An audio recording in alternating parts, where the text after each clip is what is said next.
Mass deportation under Trump.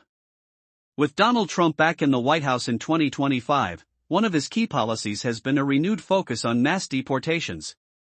As he promised during his campaign, his administration has aggressively targeted undocumented immigrants, leading to a sharp rise in deportations.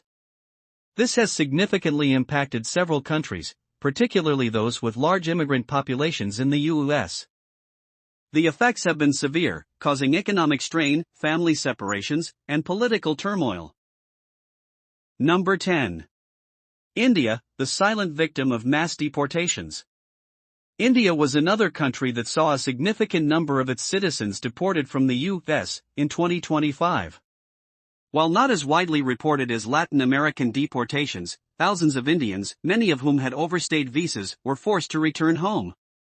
The economic impact was notable, as many deportees had been working in the U.S. and sending money back to their families in India. With a sudden influx of returnees, competition for jobs increased, creating more economic stress. Some returnees struggled to reintegrate, having spent decades in the U.S. and no longer feeling connected to their homeland. Number 9. Pakistan, an unexpected impact. While most deportations targeted Latin American countries, Pakistan also saw a significant number of its citizens being sent back in 2025. Many Pakistanis had entered the U.S. illegally or overstayed their visas, making them targets for deportation. The economic impact was severe, as remittances from the U.S. play a crucial role in Pakistan's economy. The returnees struggled to find jobs in an already struggling job market, leading to rising poverty and frustration. The Pakistani government criticized the deportation policies, arguing that they were harming families and the economy. Number 8. The Dominican Republic, a shock to the economy. While the Dominican Republic has a relatively stable economy, the sudden return of thousands of deported citizens from the U.S. in 2025 caused significant problems. Many of those deported had lived in the U.S. for years and had no immediate job prospects upon their return.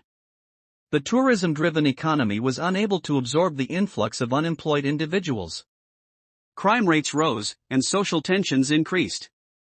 The Dominican government called on the U.S. to slow down deportations, but the Trump administration remained firm in its policies.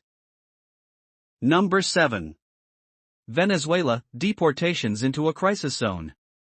Venezuela has been in economic and political turmoil for years, and the mass deportations in 2025 made things even worse.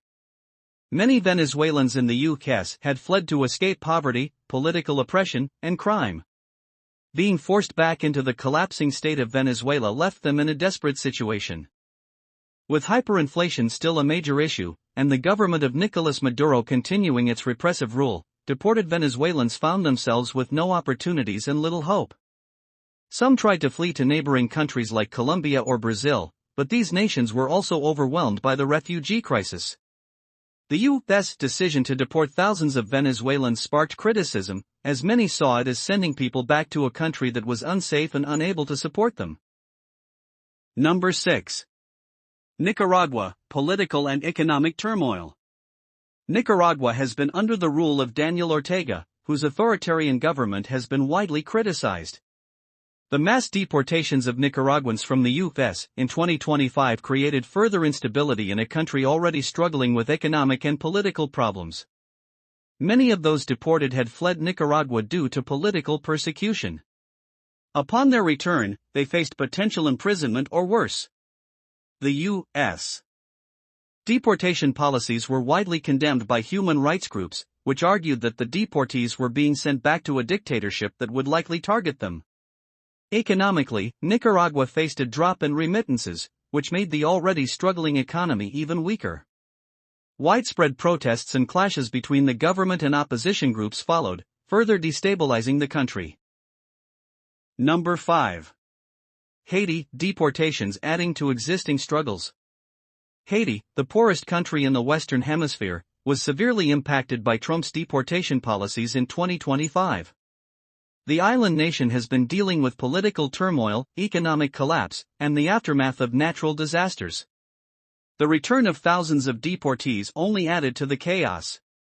Many of those deported had no real connections to Haiti, having lived in the U.S. for decades. They returned to a country with little infrastructure, no jobs, and widespread insecurity. The government, already on the brink of collapse, struggled to manage the influx. Some deportees ended up in makeshift camps, with little hope for a better future. Number 4. Honduras, a humanitarian crisis unfolds. Honduras is another Central American country that suffered immensely from the mass deportations. Many Hondurans had fled to the U.S. to escape gang violence, political instability, and poverty. With thousands suddenly being sent back, the country found itself overwhelmed. The Honduran economy, already weak, was unable to absorb the large influx of deportees. Many returnees faced homelessness, and crime rates soared as people turned to illegal means to survive. The sudden drop in remittances also devastated families who depended on money sent from relatives in the U.S. The situation became so dire that protests and even riots broke out in major cities, demanding international assistance. Number 3. El Salvador, deportations fueling gang violence. El Salvador has long struggled with gang violence, and mass deportations in 2025 only made things worse. Many of those deported had lived in the U.S. for decades, but upon their return, they faced discrimination, poverty, and the threat of being targeted by gangs. MS-13 and other criminal organizations took advantage of the situation, recruiting deported individuals who had no other options. This led to a rapid increase in violent crime, making El Salvador even more dangerous than before. The U.S. decision to deport large numbers of people to a country struggling with insecurity only fueled instability, leading to criticism from human rights organizations. Number 2. Guatemala, a country struggling to cope. Guatemala was the second most affected nation by Trump's deportation policies. The country has a large population of undocumented immigrants in the U.S., many of whom fled violence and economic instability. In 2025, the U.S. ramped up deportations, sending thousands of Guatemalans back each month. This put enormous pressure on Guatemala's fragile economy. Jobs were already scarce, and the returnees found it nearly impossible to reintegrate. The sudden increase in unemployed young men also worsened gang violence, leading to a surge in crime. The government struggled to provide basic support, and protests erupted across the country against both the Guatemalan and U.S. governments. Number 1. Mexico, the biggest target of deportations. Mexico has always been the primary recipient of deported immigrants from the U.S. South due to its close geographical ties and the massive number of undocumented Mexican immigrants living in the U.S. In 2025, deportations to Mexico surged dramatically, with millions of people being sent back. The Mexican economy, which relies heavily on remittances from its citizens in the U.S., took a severe hit. Many deported individuals struggled to find jobs, leading to an increase in poverty and crime rates.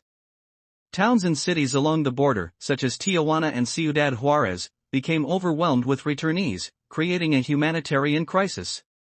The Mexican government also faced difficulties in reintegrating such a large number of people into society, leading to rising tensions between Mexico and the U.S. Trump's mass deportation policies in 2025 had a devastating impact on millions of people in their home countries.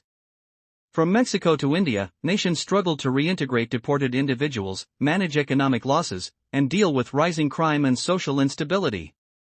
The long-term effects of these deportations will likely be felt for years to come, shaping global migration policies and international relations. While the Trump administration justified the policies as necessary for national security and job protection, critics argue that they caused more harm than good. The debate over immigration in the U.S. remains heated, and the world continues to watch as the consequences of mass deportations unfold.